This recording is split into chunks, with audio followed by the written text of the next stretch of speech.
Good morning, students. Today we are going to start the third chapter of macroeconomics, that is national income and related aggregates. Yesterday I have shared all the notes and question answers of the second chapter, that was basic concept of national income. I hope you all have done with it. So let's start the new chapter. Mention the date.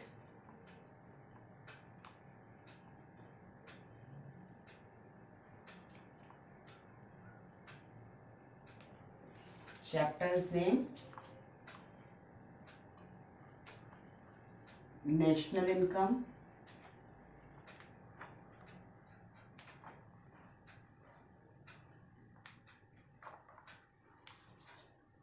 and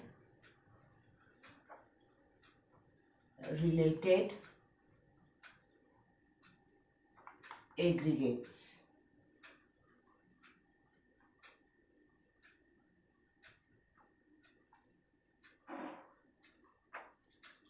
तो इस chapter में बेटा हम लोग जो है national income से related जितने भी एग्रीगेट्स हैं, है ना, वो अभी हम पढ़ेंगे। उन सब चीज़ों के बारे में डिस्कस करेंगे, वो सारी टर्मिनोलॉजीज के बारे में डिस्कस करेंगे जो सारी चीज़ें नेशनल इनकम में आती हैं, और थोड़ी सी जो छोटी छोटी जो टर्म्स हैं उनको हम कैलकुलेट करना भी सीखेंगे। ठीक है, तो फर्स्ट ऑफ ऑल मैं तुम्हें अभी ऐसे जैसे रीड करके मैं तुम्हें बताती हूँ। सबसे पहले एक होता है आपका gross domestic product at market price, GDP MP। ठीक है, एक होता है आपका gross domestic product at factor cost. तो अब GDP at MP and GDP at factor cost में क्या डिफरेंस है? तो देखो बेटा, जो GDP MP होता है, तो GDP MP क्या होता है कि when we calculate gross domestic product at market price, कि सपोज जो भी प्रोडक्ट का जो मार्केट प्राइस होता है, जब वो मार्केट में बिकने के लिए जाता है, जब उसमें सारे टैक्सेस इन्वॉल्व हो जाते हैं, तो उस एक टाइम पर अगर हम GDP कैलकुलेट करेंगे तो वो कितनी आएगी। ठीक है, और GDP एट फैक्टर कॉस्ट क्या होता है कि जब सामान जो है वो प्रोड्यूसर के पास ही रहता है, उतने टाइम पर GDP अगर हम कैलकुलेट करते हैं उस प्रोडक्ट को लेकर, तो फिर GDP कितनी आएगी। ठीक है, अब उसके अलावा आता है आपका ग्रॉस और डोमेस्टिक का जो कॉन्सेप्ट है वो मैं सबसे पहले आपको क्लियर करूंगी। तो इसमें देखो, सबसे पहले जैसे अगर हम बात करेंगे gross domestic product at factor cost की, GDP, अगर हम बात करते हैं gross domestic product at factor cost, तो इसका मतलब क्या होगा बेटा? इसका मतलब सिंपल ये होगा कि फैक्टर कॉस्ट है, इसका मतलब ये अभी सब जो भी ये सामान है, देखो ग्रॉस डोमेस्टिक प्रोडक्ट होता क्या है? ग्रॉस डोमेस्टिक प्रोडक्ट होता है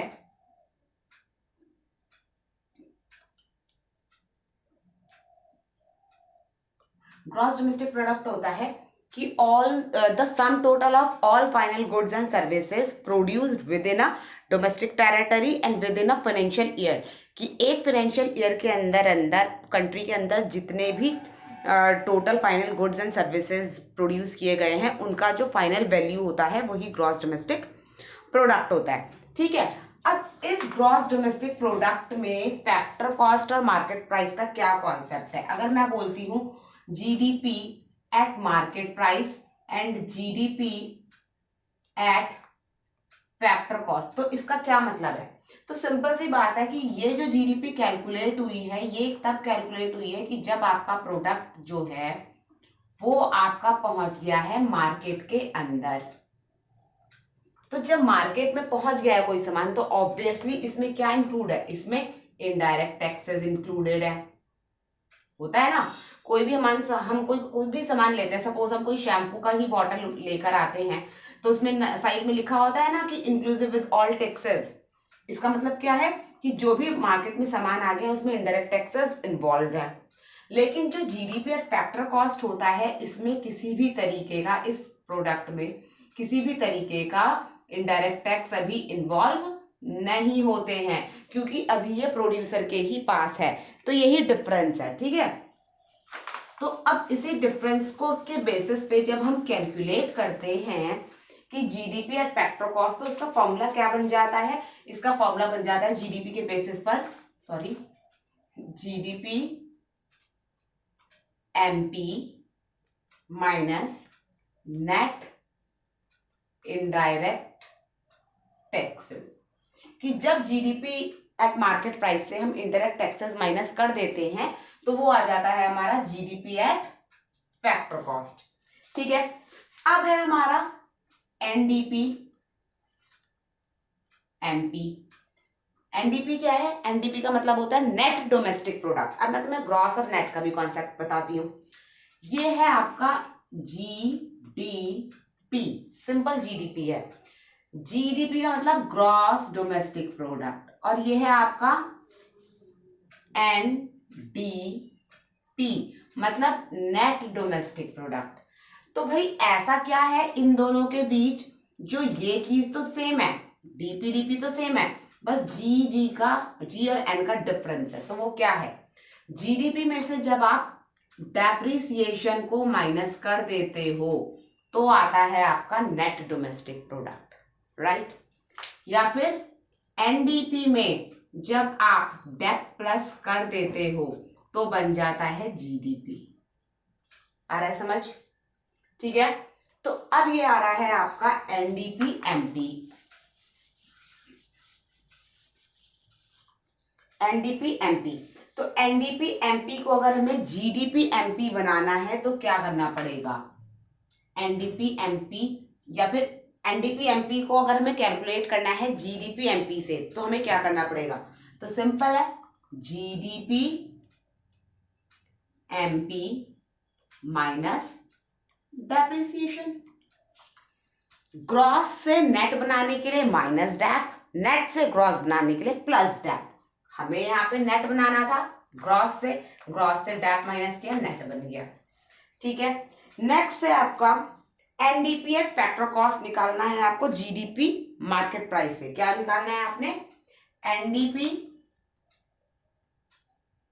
एट फैक्टर कॉस्ट आपको कैलकुलेट करना है, किसकी हेल्प से? जीडीपी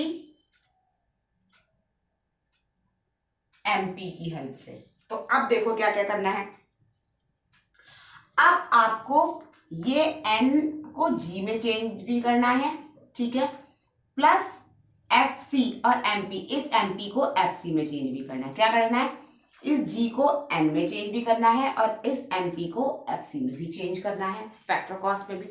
तो क्या करना पड़ेगा? सबसे पहले हम जी से एन बनाने की प्रिपरेशन करेंगे। तो क्या करेंगे? ग्रॉस से नेट बनाना है, इट मींस सबसे पहले आपने माइनस करना है इसमें से डैप, है ना। जी को एन बनाना है, सबसे पहले माइनस करना है डैप। अब आपको मार्केट प्राइस से फैक्टर कॉस्ट बनाना है। तो when you deduct in net indirect taxes it gives us factor cost. When we minus net indirect taxes, NIT भी हम इनको शॉर्ट में बोलते हैं, it gives us NDP at factor cost. Simple हो गया, ठीक है। अच्छा, अब हम करेंगे नेक्स्ट। अब है हमारा जीएनपी एफसी। जीएनपी एफसी हमें बनाना है किसकी हेल्प से? जीएनपी एमपी की हेल्प से। जीएनपी एमपी की हेल्प से हमें जीएनपी एफसी बनाना है। तो सिंपल है, ये पूरी टर्म और ये पूरी टर्म तो सिमिलर है, हमें चेंज क्या करना है? एमपी से एफसी, मार्केट प्राइस से फैक्टर कॉस्ट। मार्केट प्राइस में क्या इन्वॉल्व होता है? एनआईटी, जबकि फैक्टर कॉस्ट में क्या होता है? एनआईटी नहीं होता। तो हमने क्या करना है? Simple, minus net indirect taxes minus NIT. Simple है, ठीक है।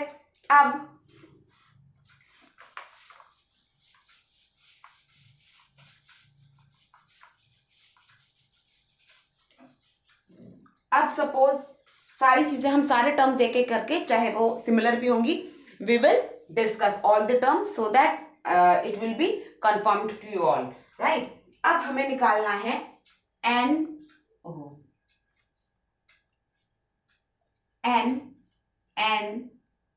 P MP. एनएनपी एमपी निकालना है किसकी हेल्प से? जीएनपी एमपी की हेल्प से। जीएनपी एमपी की हेल्प से। तो देखो सिमिलर क्या है, सिमिलैरिटीज क्या है? ये सिमिलर है, ये सिमिलर है, यहां तो कुछ टच नहीं करना है, मतलब इनडायरेक्ट टैक्सेस का कोई रोल प्ले नहीं होने वाला है, ठीक है। प्रोडक्ट सेम है, प्रोडक्ट सेम है, नेशनल वो नेशनल सेम है, नेशनल सेम है, ठीक है। यानी कि क्या करना है हमें, जी और एन, मतलब ग्रॉस और नेट का करना है। तो ग्रॉस से जब नेट बनाना होता है तो क्या करना पड़ता है, माइनस डेप्रीसिएशन, माइनस डेप्रीसिएशन, ठीक है। अब NNPFC है, NNPFC,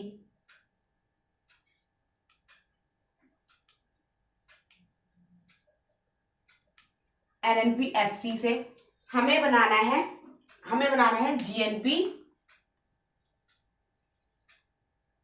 MP से, GNP MP से हमें NNPFC बनाना है। मतलब ग्रॉस नेशनल प्रोडक्ट से हमें नेट नेशनल प्रोडक्ट बनाना है। Gross national product at market price से net national product at factor cost. तो सबसे पहले हमें चेंज कहाँ करना है, जी और एन। तो ग्रॉस से जब नेट बनाना है तो क्या करना है, सबसे पहले माइनस डेप्रिसिएशन, माइनस डेप्रिसिएशन हो गया। देन मार्केट प्राइस से फैक्टर कॉस्ट बनाना है तो minus NIT, net indirect taxes, ठीक है। तो क्या बन जाएगा आपका NNPFC, ठीक है। अब आता है आपका difference between domestic income and national income. तो इसको मैं आपको बताती हूँ कि what is the difference between domestic income and बहुत ज़्यादा डिफिकल्ट नहीं है, बहुत इजी टू अंडरस्टैंड है और आपको खुद से भी पता चल रहा है।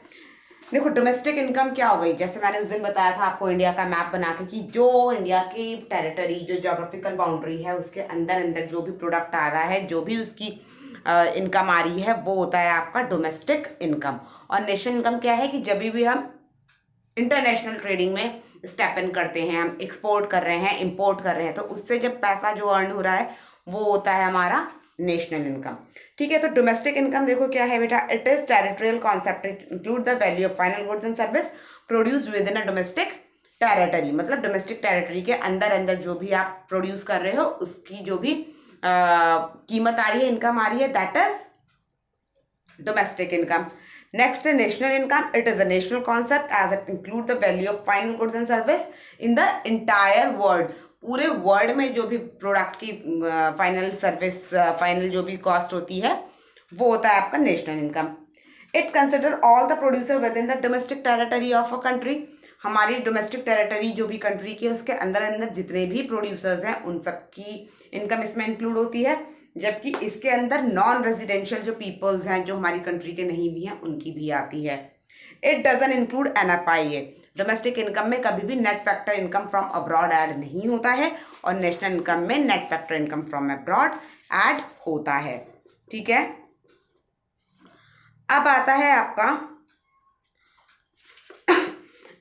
आपका gross domestic product at market price and gross domestic product at factor cost, जो अभी तक हमने ये सारी चीजें पढ़ी हैं। तो देखो क्या है, gross domestic product at market price में क्या बोल रहे हैं, it is a territorial concept it is include the value of final goods and services produced within the domestic territory, और जो नेशनल इनकम है वो आउटसाइड द कंट्री।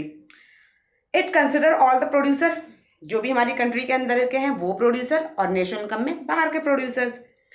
अब देखो जो मेन डिफरेंस है वो डिफरेंस क्या है, वो डिफरेंस ये है कि in domestic gross domestic product at market price, it is a market price that is the include indirect taxes. ये एक मार्केट प्राइस है जिसमें इनडायरेक्ट टैक्सेस इन्वॉल्व होते हैं। जबकि फैक्टर कॉस्ट में क्या है, केवल फैक्टर कॉस्ट। जो फैक्टर कॉस्ट क्या होता है, फैक्टर कॉस्ट में आता है आपका सारा का सारा क्या, जो भी आपका फैक्टर इनकम में आता है, जैसे वो रेंट हो गया, प्रॉफिट हो गया, इंटरेस्ट हो गया, ये सब जैसे फैक्टर इनकम होती है वैसे ये फैक्टर कॉस्ट भी है। कहीं ना कहीं पर जब इसे हम पे करते हैं तभी तो ये सामने वाले की इनकम बनती है ना।